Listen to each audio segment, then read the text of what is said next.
Iglesia, buenos días. ¿Cómo están, hermanos, en esta mañana? Me alegra ver unas caras nuevas que hace harto no veíamos. Y a todos los hermanos que nuevamente nos podemos reunir en esta mañana. Me alegra verlos nuevamente. Y bueno, que el Señor nos siga animando a través de su palabra a perseverar, porque no es fácil. El cristianismo no es fácil. Cada vez que leo la palabra y el Señor me exhorta, me doy cuenta que es difícil. Y de verdad, gracias, Santi. Hola.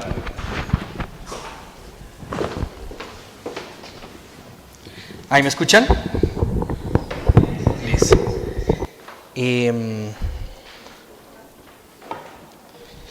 Muy bien, es una carrera, eso no es una carrera fácil, pero dice la Biblia, ha puesto los ojos en Jesús, el autor y consumador de la fe, y vamos a ver hoy que la vida que lleva al mundo es una vida que lleva a muerte, pero la vida del cristiano lleva vida eterna.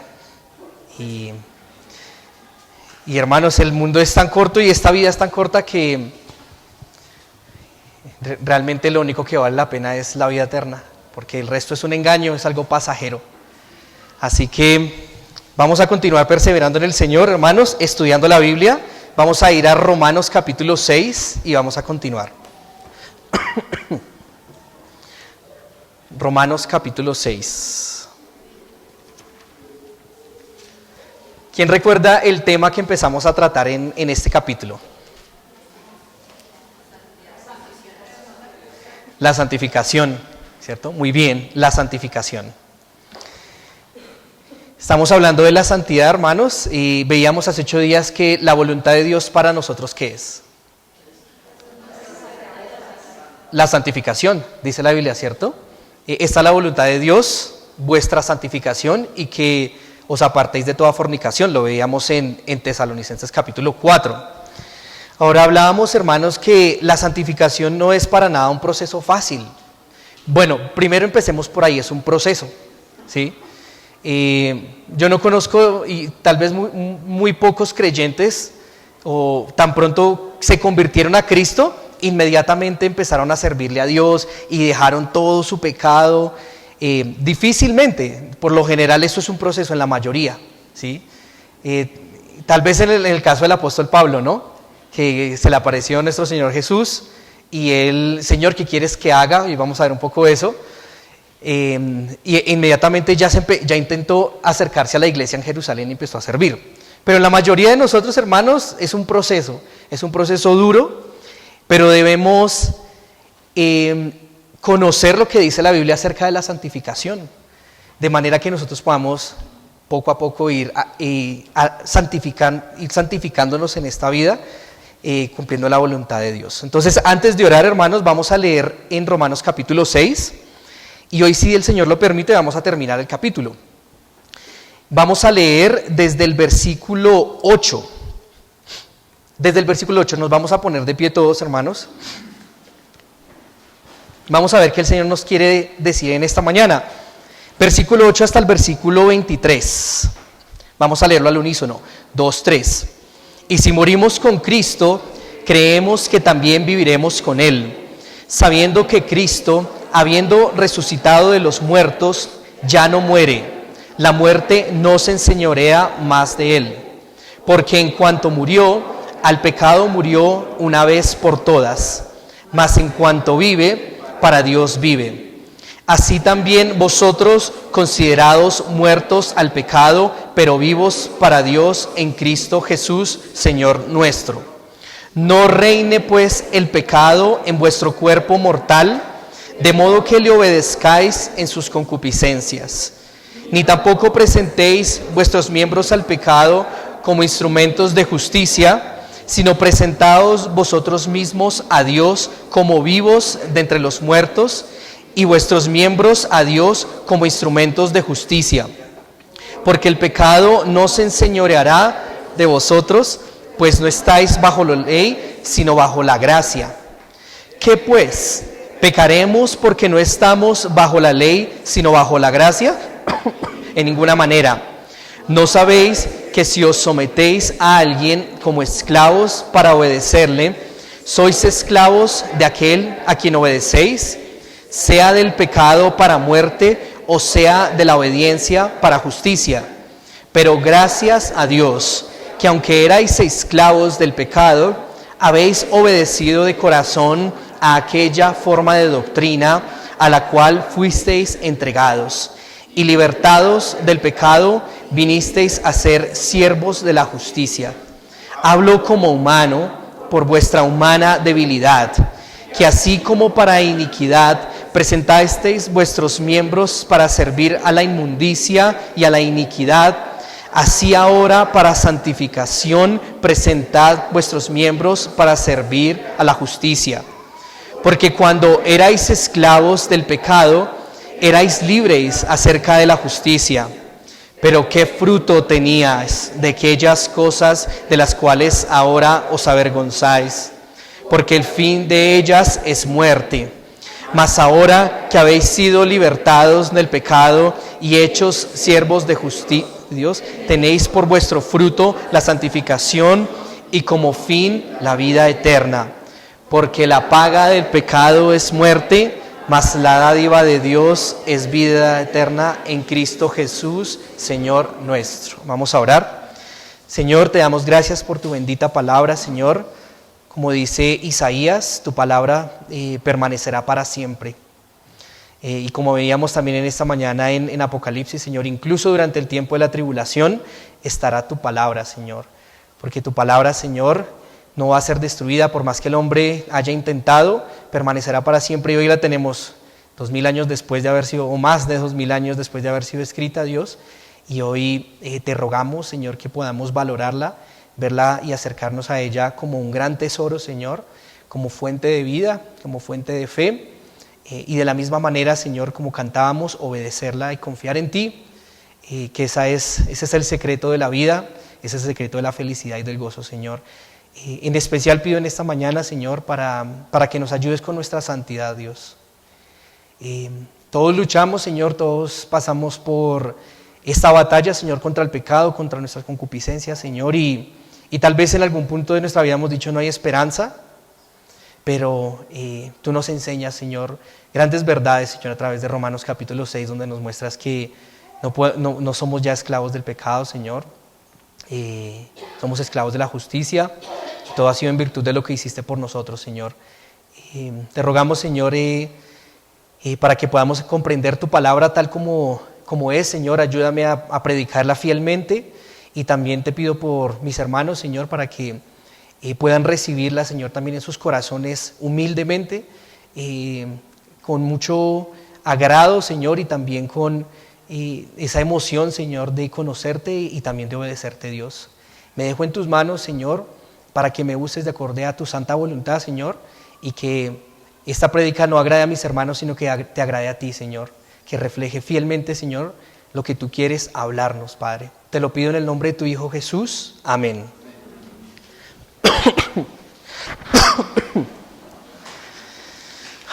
Bueno, quiero iniciar con unas preguntas, hermanos, en esta mañana. Son las siguientes. ¿Luchas contra el pecado? ¿Cuánto llevas luchando? ¿Ya perdiste la esperanza? ¿Crees que ya no hay nada que hacer mientras estés en este cuerpo? Estas preguntas se las hago a ustedes, hermanos, pero me las hice yo también en un punto de mi vida. Y yo he asistido a la iglesia durante muchos años, pero los primeros años de mi vida como cristiano, en mi lucha contra el pecado específicamente, como que no paraba, y caía y volvía a caer, y yo decía dentro de mí, Señor, no, o sea, creo que no hay esperanza. O sea, a veces como que uno limita de pronto a Dios y dice como, no, de este pecado yo nunca voy a salir, de este pecado yo nunca me voy a levantar, porque tal vez viví la mayoría, y seguramente vivimos la mayoría de nuestra vida en pecado y en ese pecado, de manera que uno dice, mientras esté en este cuerpo no va a ser posible. Pero a la vez escuchaba enseñanzas que decían que nosotros somos libres en Cristo, que somos libres del pecado. Yo, pero ¿cómo así? Porque si yo sigo en la misma, no entiendo, Señor. Y bueno, aprendí algo muy importante, que es la oración, ¿sí? La fuente principal de fuerza, de ánimo para poder luchar contra el pecado, sin duda es la oración, hermanos, ¿sí? Y Cristo fue el ejemplo. ¿Recuerdan cuando Cristo estuvo en Getsemaní? Cuando estaba a punto de sufrir la cruz, dijo: Señor, que no se haga mi voluntad sino la tuya.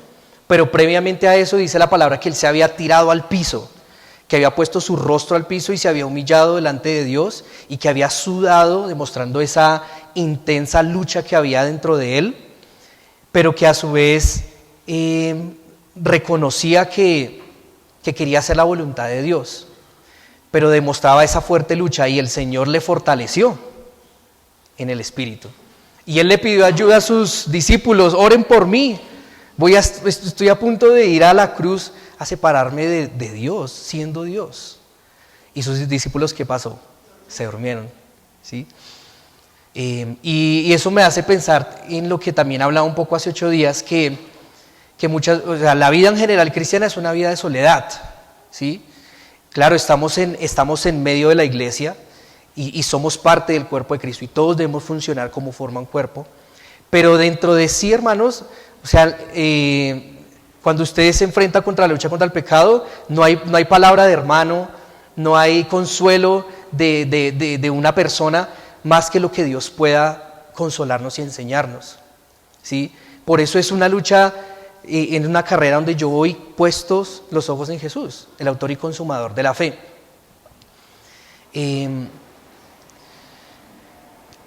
Entonces me di cuenta que debía empezar a luchar contra mi pecado, y definitivamente, hermanos, hay esperanza, y eso es lo que quiero compartirles también, ¿sí? Hay esperanza en el Señor Jesús, ¿sí? Hay esperanza en su palabra, pero para que pueda haber esperanza, hermanos, ya hablé de la oración, pero también debemos conocer, debemos aprender de Dios, ¿sí? Debemos aprender el que dice, ¿cierto? Que nos enseña. De lo contrario, yo recuerdo que en esas épocas tampoco es que tuviera mucho alimento espiritual en mi vida, más que la predicación de pronto del domingo y una reunión de jóvenes, ¿sí? Pero el verdadero conocimiento de Dios, y ya vamos a hablar de eso un poco más, no quiero adelantarme, es realmente cuando uno estudia la Biblia, solo, ¿sí? Muy bien, entonces, algo que quiere Dios que nosotros sepamos, hermanos, lo veíamos hace 8 días, ¿sí? Y la base de una vida de santidad, digamos, en este cuerpo, en este mundo, la base es una santificación que ya ha acontecido en el pasado, ¿sí? Yo no puedo lograr santidad hoy en día si Cristo no ha hecho algo primero en mí, como por ejemplo creer. O sea, yo no puedo llegar a vivir en esa santidad si no tengo a Dios en mi corazón, ¿sí? Si no he creído. Si yo no estoy en Cristo, estoy en Satanás. Si no soy hijo de Dios, soy hijo del diablo. Si no soy esclavo de Dios, soy esclavo del pecado. Entonces la base es algo que primeramente Dios hizo en mí interiormente. Y hace 8 días hablábamos de lo que Dios hizo, hermanos. ¿Y Dios qué hizo? Nos bautizó. Es la manera en que Pablo explica el proceso y las operaciones que sucedieron en el corazón del creyente, que nosotros no pudimos ver, ¿sí? Pero el hecho de que no las hayamos podido ver no quiere decir que no hayan sucedido. Pablo, cuando enfatiza no sabéis o ignoráis, es porque a veces nosotros, como no lo vemos, no lo creemos. Como no lo hemos visto, como no lo palpamos, entonces como que lo ignoramos. ¿Sí me hago entender? Y no, o sea, lo que dice Pablo hace 8 días, lo que decía es que nosotros fuimos bautizados, ese bautismo espiritual que aconteció en nosotros, muerte, sepultura y resurrección. Quiero que queden cosas claras del capítulo 6 de Romanos. La primera es que Romanos capítulo 6, el bautismo que habla, no está hablando del bautismo en agua, ¿sí? ¿Claro? ¿Por qué? Porque hay doctrinas que enseñan que uno se debe bautizar en agua para poder nacer de nuevo, para que Cristo nos haga una nueva criatura y nos resucite. ¿Sí me siguen? Pero aquí no está hablando del bautismo en agua, está hablando del bautismo en espíritu, algo que el Señor hizo internamente en nosotros. ¿Sí? Este bautismo en el espíritu es el que es necesario para la salvación, para la justificación, para la santificación.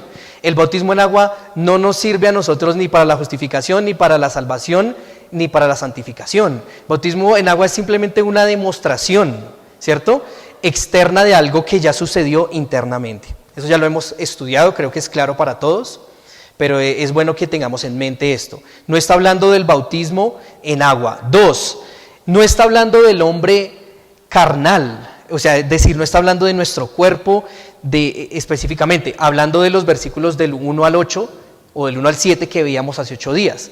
¿Por qué no está hablando de nuestro cuerpo? Porque la Biblia dice que ese hombre murió. Y si decimos que murió, entonces, ¿qué me pasó a mí? Entonces yo no creí en Cristo. ¿Dónde me quedé? ¿En qué parte del camino me quedé? Porque sigo vivo.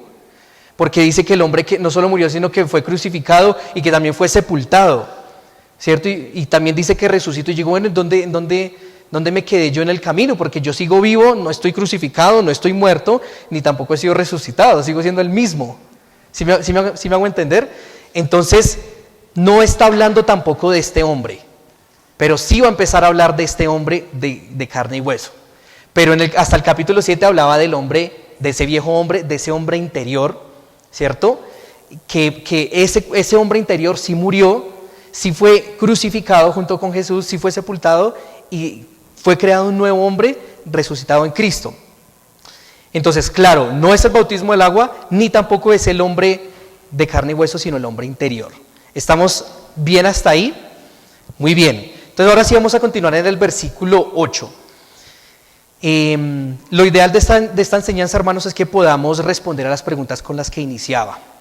El versículo 8 dice, y si morimos con Cristo, creemos que también viviremos con Él. ¿Sí? Si morimos con Cristo, está hablando de qué tipo de hombre, de ese viejo hombre, ¿cierto? De ese hombre interior, no es el hombre exterior, ¿sí? Si recuerdan ustedes lo que veíamos hace 8 días, todos y cada uno de los pasos del bautismo fueron con Cristo, ¿sí? Juntamente con Cristo. La palabra decía, fuimos plantados juntamente con Cristo, ¿sí? Y aquí también dice, ¿y si morimos con quién? Creemos que también viviremos con Cristo. Todo es en unidad con Cristo. Y quería hacer ese énfasis porque la Biblia nos enseña que cuando uno cree, Cristo y el Padre vienen a ser uno con uno, ¿sí? Nos volvemos una sola persona. Hay unidad perfecta. En Juan capítulo 14,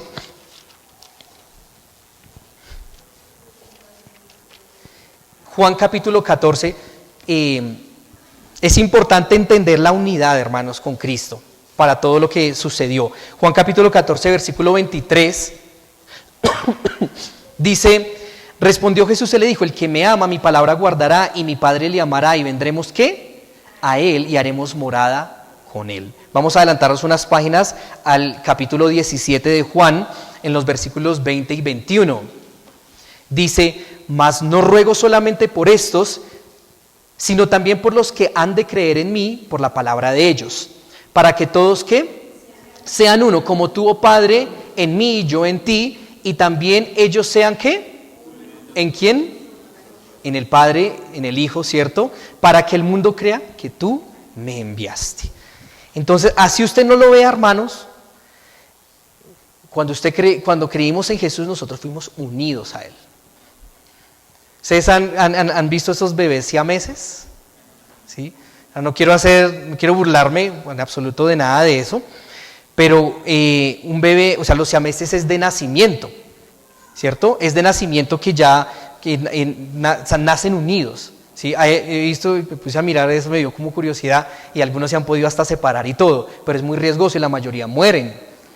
Yo quiero que nos veamos así, hermanos, cuando nosotros nacimos de nuevo con Cristo, o sea, con Cristo morimos, dice la Biblia, ¿cierto? Es decir, Cristo, cuando creímos en Él, nos tomó, nos devolvió 2000 años en la historia, nos tomó en la cruz, nos crucificó con Él, morimos con Él, fuimos sepultados con Él en esa tumba, pero la tumba no quedó vacía, ¿verdad?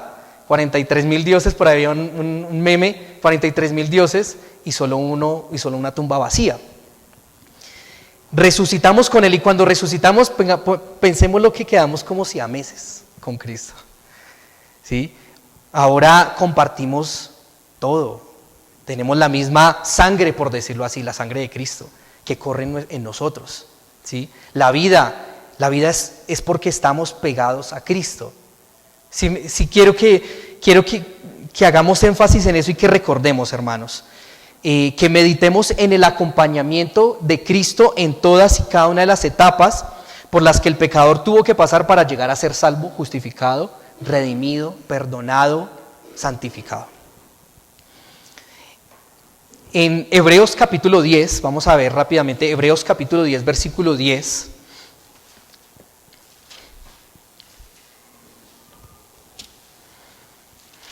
Hebreos 10:10 nos dice la palabra: en esa voluntad somos santificados mediante la ofrenda del cuerpo de Jesucristo, hecha una vez para siempre. Vamos a devolvernos a Colosenses, atrásito, Colosenses capítulo 3, versículo 3.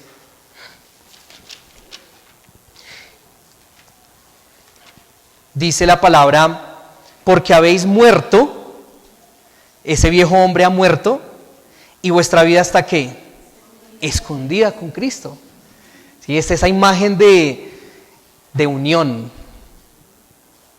con Cristo, ¿sí? Y de que Él es mi respaldo, Él es mi refugio, estoy unido a Cristo. Y saben, esto de que también nos habla, hermanos, a pesar de que este no es el tema, una rápida mención, y es la seguridad de salvación. Hay muchos que dicen: el que peca, yo creo, pero si peco pierdo mi salvación, ¿cierto? Pero el que ha creído, vuelvo y repito, interiormente se ha unido con Cristo, ha muerto, ha sido crucificado, muerto, sepultado y ha resucitado, ¿cierto? ¿Hay algo que pueda deshacer eso? No, y ya lo vamos a ver más adelante.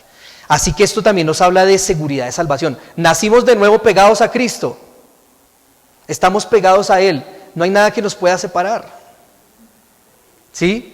No hay nada que... Eso nos habla de seguridad de salvación.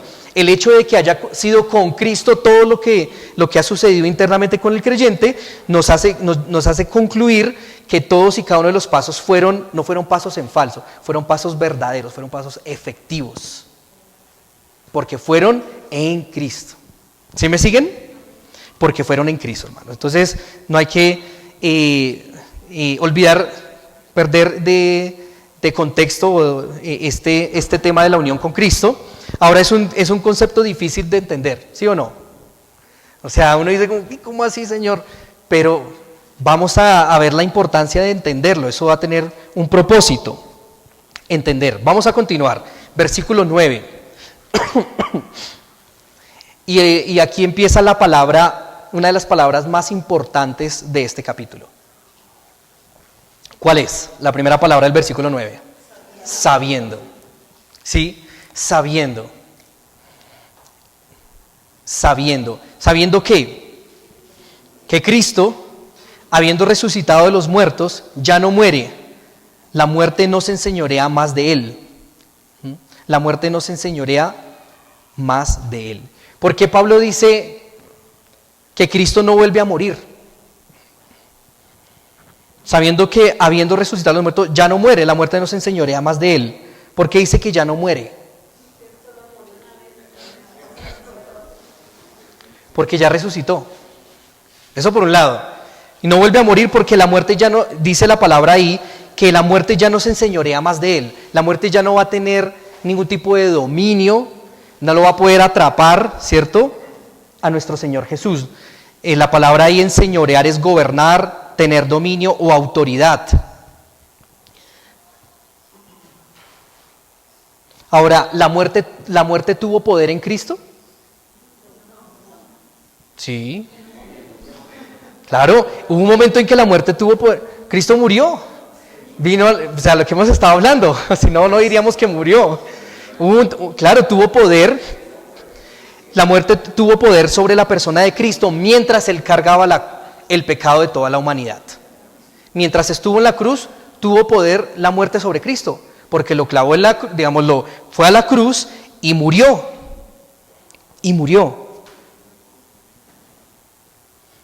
Porque eso es lo que hace el pecado, llevar a la muerte. ¿Sí? Eso es lo que hace el pecado, llevar a la muerte. Ahora, ¿por qué la muerte nos enseñorea más de Cristo? Esto es importante, hermanos. Porque Él ya murió una sola vez, como ustedes muy bien dicen, murió una sola vez, pero el hecho de que haya muerto una sola vez, hermanos, recordemos las palabras de Él en la cruz, consumado es. Cuando Él muere y derrama su sangre preciosa, paga, hace la paga el pecado, ¿sí? Cumple las demandas de Dios. ¿Cuál era la demanda de Dios frente al pecado? La muerte. Cristo cumple esa demanda de Dios al morir, ¿sí? Cumple ya las demandas. Entonces, como ya cumplió la demanda, no va a tener que volver a morir porque ya lo hizo. Eso por un lugar. Segundo, porque Él ya resucitó. ¿Y qué tiene que ver la resurrección?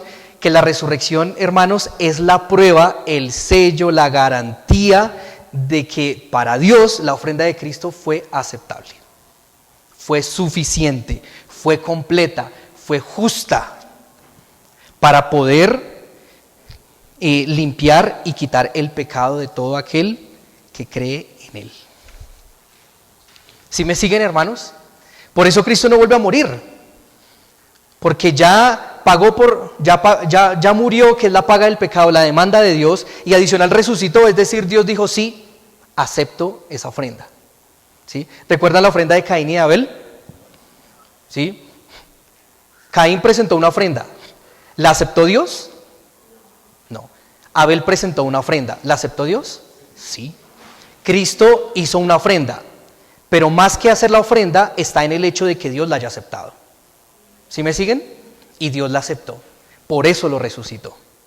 Por eso lo resucitó. Si Dios no hubiese aceptado la ofrenda de Cristo, no lo hubiera resucitado. ¿Por qué? Hubiera muerto en sus pecados.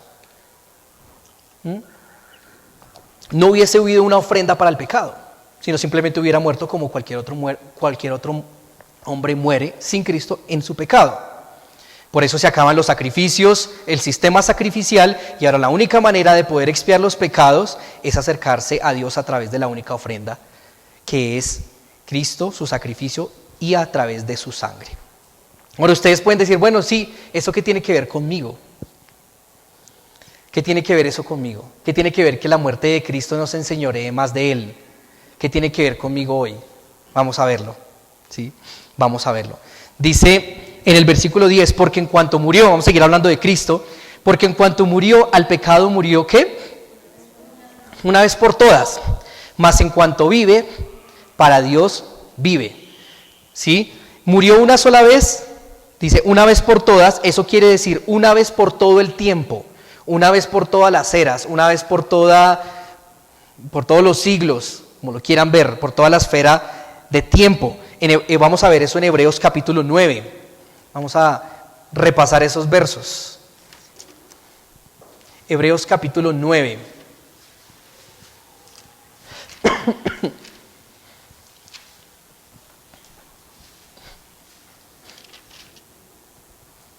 Versículos 26 al 28. Dice, de otra manera le hubiera sido necesario padecer muchas veces desde el principio del mundo, pero ahora en la consumación de los siglos se presentó ¿qué? Una vez para siempre, por el sacrificio de sí mismo para quitar de en medio el pecado. Y de la manera que está establecido para los hombres que mueran una sola vez y después de esto, el juicio, versículo 28. Así también Cristo fue ofrecido una sola vez para llevar los pecados de muchos y aparecerá por segunda vez en relación con el pecado para salvar a los que le esperan. Y el libro de Hebreos contrasta la ley y a Cristo. Contrasta la cantidad de veces que tenían que hacer sacrificios en el Antiguo Testamento ¿cierto? Que era una vez al año el sumo sacerdote. Cristo solamente con un sacrificio para todas las edades santificó, perdonó, ¿cierto? Lavó los pecados. Más adelante en el capítulo 10, versículo 10. Y en esa voluntad somos santificados mediante la ofrenda del cuerpo de Jesucristo, ¿hecha qué? Una vez para siempre. Versículos 12 al 14 del mismo capítulo. Pero Cristo, habiendo ofrecido una vez para siempre un solo sacrificio por los pecados, se ha sentado a la diestra de Dios.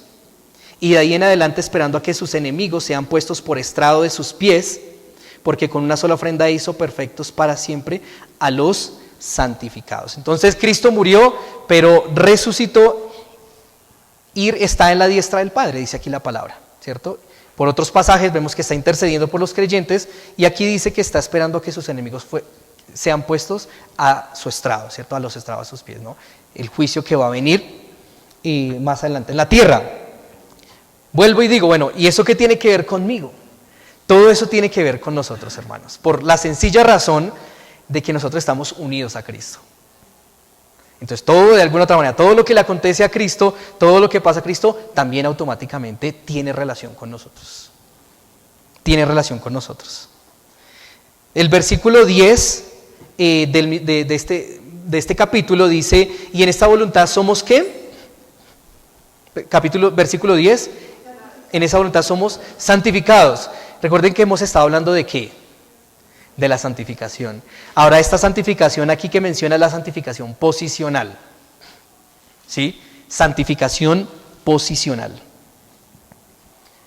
Ahora vamos a volver a Romanos capítulo 6 y desde el versículo 11 vamos a hablar del siguiente, no traje hoy la gráfica, yo les había mostrado hace 8 días una pirámide, ¿se la recuerdan?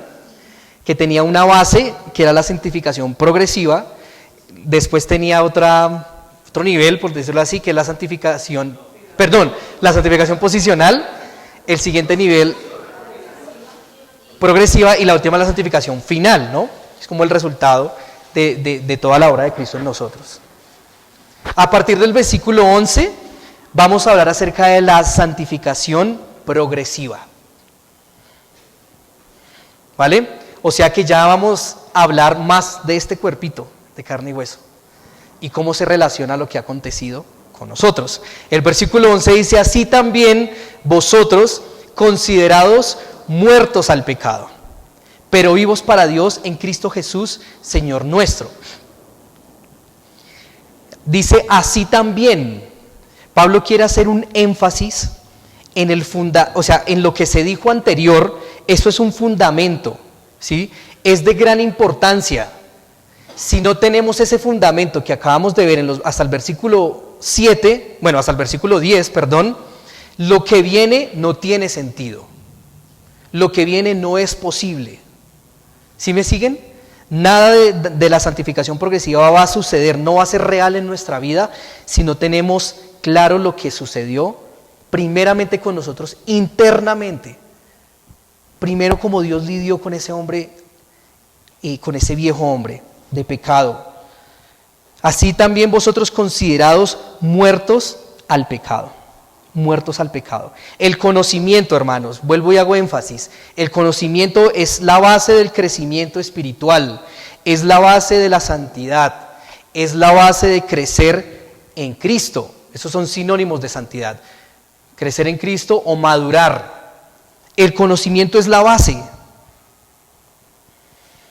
A veces el cristiano, hermanos, conoce más de otras cosas que el mismo Dios. Eso es, y por eso vivimos también vidas derrotadas, vivimos vidas en pecado, donde no hay libertad en el pecado, porque no hay ese conocimiento, no estudiamos la Biblia.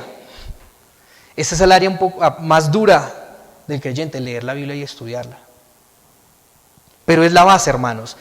Un versículo muy conocido, 2 Timoteo 3:16, toda la escritura es inspirada por Dios y útil ¿para qué? Para enseñar, para redarguir, para corregir, para instruir en justicia, a fin de que el hombre de Dios sea perfecto, enteramente preparado para toda buena obra. Es decir, para que el hombre sea maduro, para que el hombre pueda santificarse en su vida diaria para que el hombre pueda crecer en Cristo. Pero tiene que conocer la Biblia, tiene que conocer las Escrituras, porque ellas son las que nos van a redarguir, las que nos van a exhortar, las que nos van a instruir. ¿Cómo va a haber una vida de santidad cuando la palabra es inexistente? Es decir, ¿podemos vivir una vida de santidad si la Biblia no nos redarguye? ¿Si la Biblia no nos instruye o nos corrige? Pero muchos, lamentablemente, hermanos, y eso es algo que, por eso les digo yo, esto estamos hablando de soldado a soldado, porque eso es una lucha de todos. Yo puedo estar parado aquí enseñándoles, el pastor Alberto puede estar parado aquí, todos los que se paren aquí a enseñar, también luchan y luchamos con lo mismo, hermanos. Es algo de soldado a soldado. Pero si no nos exhortamos, animamos a estudiar la palabra, hermanos, nunca vamos a vivir en una vida de santidad. Todo inicia por el conocimiento. Primera de Pedro 2:2 dice: desead como niños recién nacidos, ¿cierto?, la leche espiritual no adulterada. ¿Para qué? Para que crezcáis en salvación. Vuelve y dice: debemos añorar la Biblia, aprenderla, conocer a Dios, para ahí sí poder tener crecimiento. Y algo que aprendimos, hermanos, en el capítulo 6 de Romanos, es que ese viejo hombre ha muerto. Y eso nos va a ayudar en nuestra vida de santificación. ¿Por qué? Porque así como Cristo murió, debemos también nosotros considerarnos ¿qué? Muertos. También debemos considerarnos muertos. Y la palabra considerarse es un término contable que hace referencia a hacer inventario, a estimar, a calcular y después a deliberar. Habla de sumar. En otras palabras, coja todo lo que sucedió en su hombre interior, que Dios lo enseña, súmelo, ¿cierto? Súmelo y luego actúe en consecuencia. Entonces, bueno, ya sé que fui muerto, ya sé que fui crucificado, ya sé que fui muerto, ya sé que fui sepultado, ya sé que fui creado una nueva criatura y ya sé que fui resucitado. Voy a coger todos esos conceptos, los voy a sumar a mi favor y voy a aplicarlos en mi vida y actuar en consecuencia, ¿sí? No es sinónimo de que no hay pecado, no es sinónimo de que hay inexistencia de pecado, sino es reconocer y verme a mí mismo que yo ya he sido separado del pecado, ¿sí? Considerarse muerto es considerarse separado. Y tomemos un momento para pensar en eso. Soy separado del pecado. Soy separado del pecado, santificado en Cristo. Y así como, vamos a ver lo que le sucedió a Cristo. Cristo fue muerto, ¿cierto? Pero la muerte no se enseñorea más de él. De la misma manera, la muerte tampoco se enseñorea en el creyente. ¿Sí me siguen? Tampoco se enseñorea del creyente. Es decir, tampoco va a actuar como su amo, como su dueño, como su autoridad. Porque si en Cristo no se enseñorea la muerte, en mí tampoco se enseñorea la muerte. Si en Cristo no se enseñorea el pecado, en mí no se enseñorea el pecado. Porque estamos en Él, ¿sí? Ahora no quiero sonar como estas iglesias, hermanos, que dicen: tú todo lo puedes, eres grande, eres fuerte, eres victorioso, vas a salir adelante, créelo, y todo lo que creas va a ser realidad, y todo lo que pises es tuyo. Eso no es realidad, hermanos, eso es un falso evangelio. Pero sí quiero, hermanos, que nosotros nos consideremos como victoriosos. Que cuando nos veamos rodeados de tentación, no actuemos cobardemente, como que nos asustemos y tengamos temor, como si se pudiese enseñorear de nosotros nuevamente el pecado, sino que nos digamos a nosotros mismos, no porque nos lo queramos decir ni porque nos sugestionemos, sino porque la Biblia lo dice, que nosotros somos vencedores, más que vencedores. Que nosotros somos ganadores, que nosotros somos victoriosos. Porque a veces cuando llega el pecado a nuestro alrededor, lo primero que nos da es miedo. no voy a caer, no, Señor, no, yo no puedo, no tenga. No. ¿Sí me hago entender? Suena un poco gracioso, pero es cierto, hermanos. Pero cuando nosotros vemos lo que sucedió en nuestra vida y lo que estamos unidos a Cristo, la muerte nos enseñaría a Cristo, el pecado tampoco, en mí tampoco, pues yo voy a actuar como el vencedor que soy en Cristo Jesús y voy a mirar el pecado desde el ángulo correcto, desde el lado de la victoria.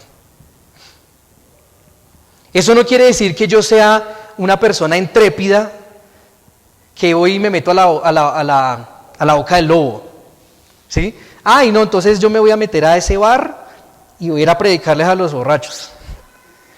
Y a mí no me pasa nada.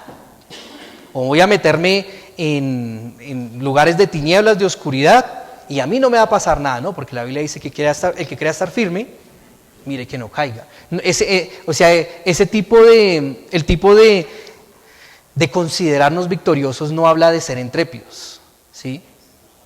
Sino habla debemos ser prudentes, pero habla de que cuando nos veamos rodeados de tentación, debemos reconocer quiénes somos, vernos así. ¿Usted se ve como un ganador frente al pecado? ¿Nos vemos como vencedores? ¿O cómo nos consideramos? Ese es el llamado, hermanos, ¿cómo nos estamos considerando? No me dejo dominar, ya no hay dominio del pecado en mi vida. Segunda de Corintios capítulo 5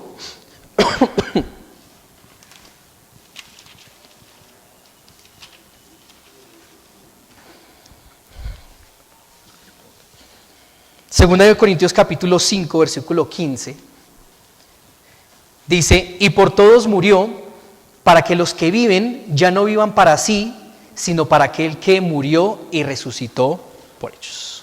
Entonces ya considerémonos muertos al pecado, pero también considerémonos vivos para Dios, ¿sí? Vivos para Dios. Si Dios nos ve, si a nosotros Dios nos cuenta como muertos, considerémonos muertos al pecado. Pero también si Dios nos considera vivos, considerémonos vivos para Dios. Que nos defina lo que Dios nos dice y no lo que nuestro viejo hombre era. Versículo 12 dice: no reine pues el pecado en vuestro cuerpo mortal. Volvamos a Romanos capítulo 6, versículo 12: no reine pues el pecado en vuestro cuerpo mortal, de modo que le obedezcáis en sus concupiscencias. De modo que le obedezcáis en sus concupiscencias. Dice la Biblia que los que viven para Cristo, ¿no? Porque Él murió y resucitó por ellos. Y aquí Pablo introduce un término, dice: no reine pues el cuerpo en vuestro cuerpo, no reine pues el pecado en vuestro ¿qué? Cuerpo mortal. Ahí es donde hace la diferencia. Antes estábamos hablando del cuerpo de muerte, del viejo hombre. Ahora estamos hablando del cuerpo mortal, el que muere, el que se deteriora, es decir, pellizquese de ese cuerpito. ¿Sí? Entonces está hablando ya de la santidad progresiva, hermanos. ¿Sí? Y este cuerpo mortal es el único repositorio en el cual el hombre es susceptible al pecado. En el viejo hombre, en el nuevo hombre que somos en Cristo, somos nuevos. Dios ya nos ve santos, Dios nos ve perfectos, pero este cuerpo todavía es susceptible. Es el único repositorio donde el creyente es vulnerable al pecado. Susceptible al pecado. Efesios capítulo 4, versículo 24.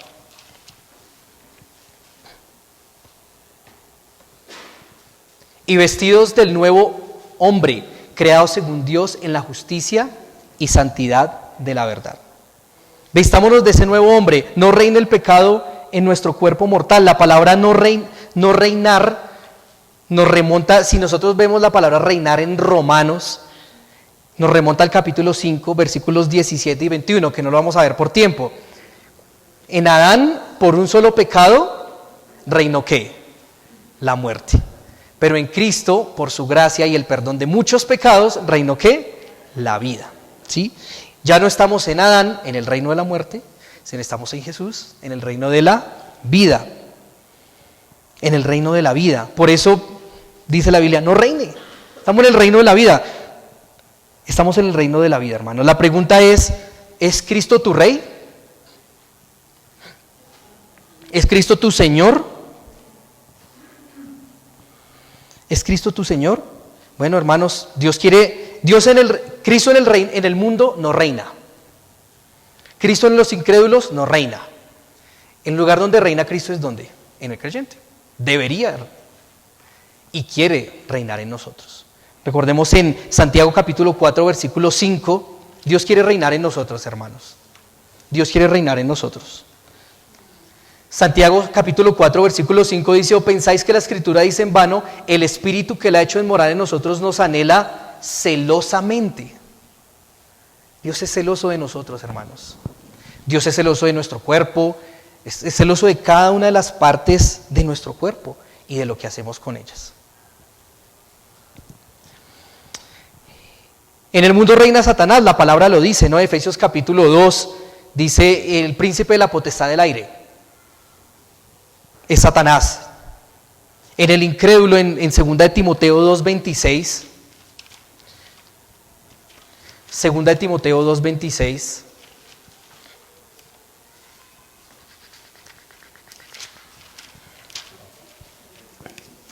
Segunda de Timoteo 2:26 dice: y escapen del lazo del diablo en que están, ¿qué? Cautivos a voluntad de él. Segunda de Corintios 4:4, más atrasito.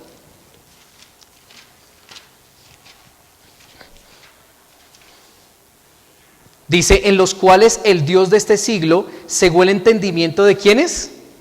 De los incrédulos, para que no les resplandezca la luz del evangelio de la gloria de Cristo, el cual es la imagen de Dios. ¿Sí? El incrédulo, hermanos, está cegado y la luz de Cristo no le ha alumbrado. Reina Satanás. La pregunta es: si a nosotros nos alumbró la luz de Cristo, hermanos, si estamos en Cristo, ¿es Cristo nuestro Señor o qué reina en nuestra vida? Colosenses capítulo 1, versículo 3. Estamos viendo bastantes versos: Gálatas, Efesios, Filipenses, Colosenses, capítulo 1, versículo 1:13. Colosenses 1:13. Dice: el cual nos ha librado ¿de qué? De la potestad de las tinieblas y nos ha trasladado a un nuevo reino. ¿Cuál es? El de su Hijo amado. Estamos en un nuevo reino, hermanos. Estamos en un nuevo reino, el reino de Jesucristo. Y Cristo, como les decía, quiere reinar en nosotros. Él nos anhela celosamente. Él nos anhela celosamente. El versículo que leemos volvamos a Romanos, capítulo 6. No reine pues el pecado en vuestro cuerpo mortal, de modo que le obedezcáis en sus concupiscencias. De modo es en la forma. Hay una forma en la que nosotros no permitimos que Cristo reine en nuestra vida. ¿Cuándo? Cuando le obedecemos a nuestras concupiscencias. ¿Sí? Cuando le obedecemos a nuestras concupiscencias. Esa es una manera de demostrar que Cristo no reina en nuestra vida. O que le estamos cediendo temporalmente el reinado a nuestras concupiscencias. No obedezcáis, ¿cierto?, a esas concupiscencias. Ahí la palabra obedecer es escuchar con la idea de silencio. Prestarle atención y terminar sometiéndose. ¿Sí? Es gráfico, ¿no? Es bien gráfico. Y las concupiscencias hace referencia a todos esos deseos prohibidos. ¿Sí? Pasiones, deseos prohibidos, codicias. Y es interesante que Pablo no dice acá: no obedezcáis a Satanás. Dice: no obedezcáis ¿a quién? A sus concupiscencias. Porque de verdad le echamos la culpa mucho a Satanás. Y las veces que caemos y cedemos en tentación, la mayoría de las veces nuestra concupiscencia, hermano. Satanás estará por ahí en otro lado porque no es omnipresente como Dios. Y nosotros le echamos la culpa a Satanás. Pobrecito. Mentiras. Pero aquí la Biblia nos dice es concupiscencias. No obedezcamos a las concupiscencias. En otras palabras, tengamos dominio de nosotros mismos. Dominio propio. Es un fruto del Espíritu Santo. Creemos en Cristo, somos bautizados en Él, en el bautismo del Espíritu, y el fruto del Espíritu es amor, gozo, paz, paciencia, benignidad, bondad, fe, mansedumbre, templanza, es decir, dominio propio. El dominio propio, hermanos, la falta de dominio propio es característica del incrédulo. Hechos capítulo 24. Eso es característica del incrédulo, hermanos.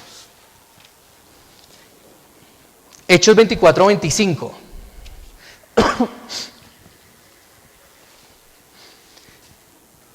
Dice, vamos a leer el 24 también, 24, 24. Algunos días después, viniendo Félix con Drusila, su mujer, que era judía, llamó a Pablo y le oyó acerca de la fe en Jesucristo. Pero al disertar Pablo acerca de la justicia, ¿del qué? Del dominio propio y del juicio venidero, Félix, ¿qué? Se espantó y dijo, ahora vete, pero cuando tenga oportunidad te llamaré. ¿Sí? Ya estudiamos Hechos, yo tuve la oportunidad de enseñar este capítulo. Y Félix se espanta cuando Pablo empieza a hablar de Cristo, pero también cuando empieza a hablar del dominio propio.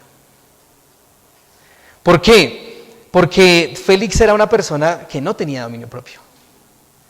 Y si más o menos recordamos lo que vimos en ese tiempo, Félix estaba casado con una mujer llamada Drusila, ¿sí? Pero él se enamoró de otra mujer. Flavio Josefo dice que su corazón se hinchó. Entonces, ¡ay, ese fervor de, ¡ay, la quiero a esa mujer! Y esa mujer, ¿qué quería? Estaba casada. Y hizo que se divorciara de su esposo para que se casara con él. Y esa es la mujer judía de la que habla Hechos. Y después de esto, bueno, tienen hijos. El caso es que, bueno, esa mujer se muere también. Esa mujer se muere y él se queda viudo y como tiene dominio propio se queda solo. No, vuelve y se casa con otra mujer. ¿Sí? Esa es la característica, hermanos, del creyente, del incrédulo. No tiene dominio propio, no tiene control. Todo lo que sus sentimientos lo manden a hacer, lo hace, porque es que está esclavo del pecado. Lo dice la Biblia.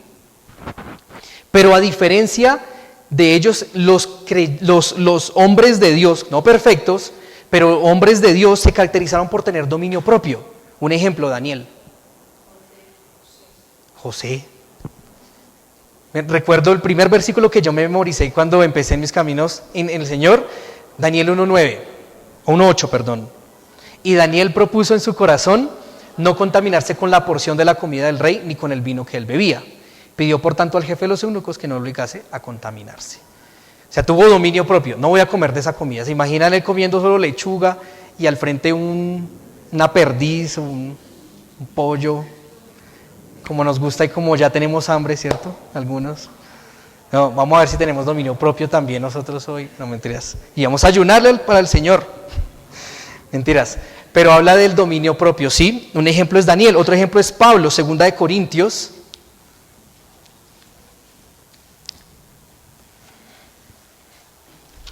Yo creo que hoy no terminamos, hermano.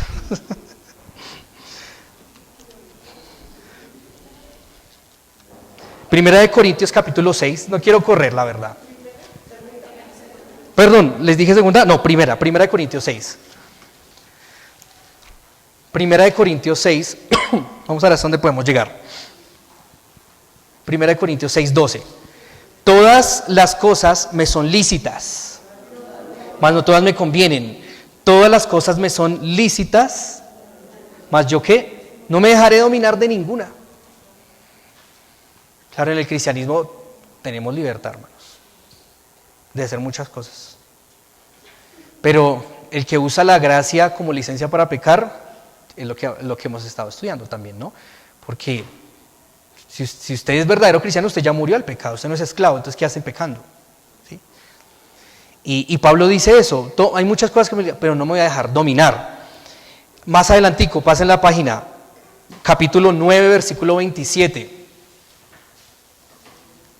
Sino que golpeo mi cuerpo y lo pongo en servidumbre, no sea que habiendo sido heraldo para otros, yo mismo venga a ser eliminado. Yo les dije 10, 9, capítulo 9, versículo 27, ¿sí? De Primera de Corintios. Sí, ya me confirmaron que sí, 9:27. Sino que golpeo mi cuerpo. O sea, es increíble, Pablo, como con el fin de lograr dominio propio en su vida, él dice que ¿qué hace con su cuerpo? Lo golpea. Ahora, ¿debemos estar golpeando nuestro cuerpo? No sé. Depende de su nivel de lucha contra el pecado y cómo quiera vencerlo. Tal vez una cachetadita no le caiga mal para despertar. ¿Sí? El punto, hermanos, es tener dominio propio, hermanos. ¿Sí? El punto es tener dominio propio. Santiago capítulo 3, vamos a ver un último ejemplo. Santiago capítulo 3, versículo 2. Dice, porque todos ofendemos muchas veces. Si alguno no ofende en palabra, este es varón perfecto, capaz de refrenar todo el cuerpo. ¿Sí? Y ahí nos está hablando de la lengua. De la lengua. Y dice que el que es capaz de refrenar su lengua, es capaz de ¿qué? De refrenar todo su cuerpo. ¿Sí? Pero ¿quién puede domar la lengua? Veneno mortal, dice la palabra, ¿no? Es inflamada por la rueda de la creación. Es inflamada por la rueda de la creación. Es un pequeño miembro del cuerpo, pero que se jacta de muchas cosas y que hace muchas cosas. Es como el pequeño timón de una nave inmensa que es guiado por ese pequeño timón, ¿sí? Y nos habla de tener dominio propio en la lengua. Y yo quiero que terminemos con el mejor ejemplo, hermanos, el ejemplo de nuestro Señor Jesucristo. Isaías capítulo 53.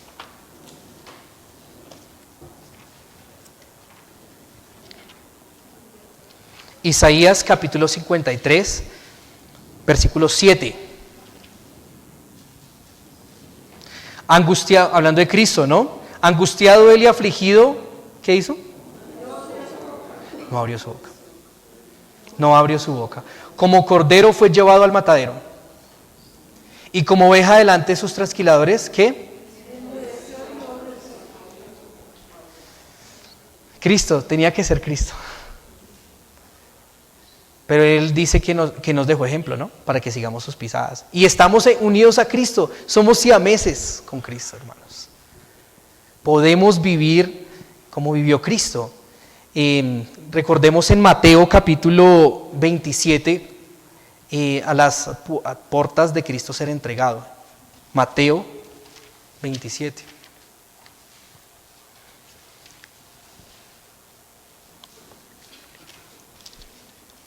Versículo 11. Cristo en el Sanedrín. Jesús pues estaba en pie delante del gobernador y éste le preguntó diciendo, ¿eres tú el rey de los judíos? Y Jesús le dijo, tú lo dices. Y siendo acusado por los principales sacerdotes y por los ancianos, ¿qué? Nada respondió. Pilato entonces le dijo, ¿no oyes cuántas cosas testifican contra ti? Pero Jesús, ¿qué? No le respondió ni una palabra. De tal manera que, ¿qué? Que el gobernador se maravillaba mucho, dice. El gobernador se maravillaba mucho. Proverbios capítulo 16.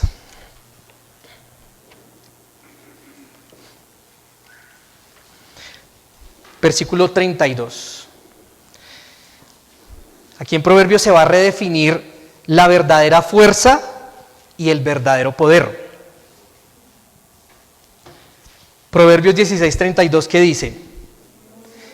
Mejor es el que tarda en airarse que el fuerte, y el que se enseñorea ¿de qué? De su espíritu, que el que toma una ciudad. Redefine lo que es la fuerza. La fuerza no es músculos. Y redefine el poder. El poder no es conquistar una ciudad. La verdadera fuerza y el verdadero poder se ven en la medida en que uno dice la palabra. Tarda en airarse y se enseñorea de su espíritu, se enseñorea de sus concupiscencias. No reine pues el pecado en vuestro cuerpo mortal, de modo que lo obedezcáis en sus concupiscencias. Y hasta aquí alcanzamos a llegar, hermanos. Creo que fui muy optimista al pensar que íbamos a llegar en todo el capítulo. Y llevémonos eso, hermanos. No reine pues el pecado en vuestro cuerpo mortal, no le obedezcamos, tenemos una nueva naturaleza en Cristo Jesús. El pecado ya no se enseñorea de nosotros, así como de Cristo tampoco se enseñorea. Cristo murió y murió también junto. O sea, nuestro viejo hombre murió junto con Cristo de tal manera que nuestro cuerpo mortal considerémonos también muertos al pecado, pero vivos para Dios. Habiendo conocido estas verdades, hermanos, espero que así como para mi vida fue de bendición, lo sea para ustedes. Que el conocer estas verdades les ayude a ustedes y me siga ayudando a mí el Señor a luchar contra el horrible, asqueroso pecado que lo único que lleva es a destrucción y a muerte. Que podamos seguir a Dios, podamos seguir a Cristo, que el fin de Cristo, más adelante lo vamos a ver, les adelanto, el fruto de nuestra vida es la santificación y el fin la vida eterna. Amén. Vamos a orar. Querido Dios, gracias te doy en esta mañana, querido Salvador, primeramente por habernos salvado, porque un día alguien nos predicó de tu palabra, Señor, y decidimos creer, decidimos sin reservas ir a ti, en ese refugio, Señor, también por esa vida de pecado que, como tu palabra lo va a decir más adelante, era vergonzosa. Y nos llevaste del camino de la muerte al camino de la eternidad. Nos pasaste de las tinieblas a la luz. Y nos pasaste de ser gobernados por el pecado a ser libres del pecado. Y estas verdades, Señor, de todo lo que hiciste internamente, aunque no lo vemos, Señor, lo consideramos como verdadero en nuestra vida. Creemos, Señor, que ese viejo hombre ya murió y no tiene dominio sobre nosotros. Y en Cristo somos más que vencedores, como dice tu palabra, Dios. Te rogamos que podamos expresar y externalizar estas verdades, Señor, en nuestro cuerpo, de modo que no obedezcamos más a nuestras concupiscencias, ni reine el pecado en nuestra vida. Todo esto lo dejamos, Señor, y dejamos nuestra vida en ti, en agradecimiento primeramente por tu palabra y por tu Hijo Jesús. Amén.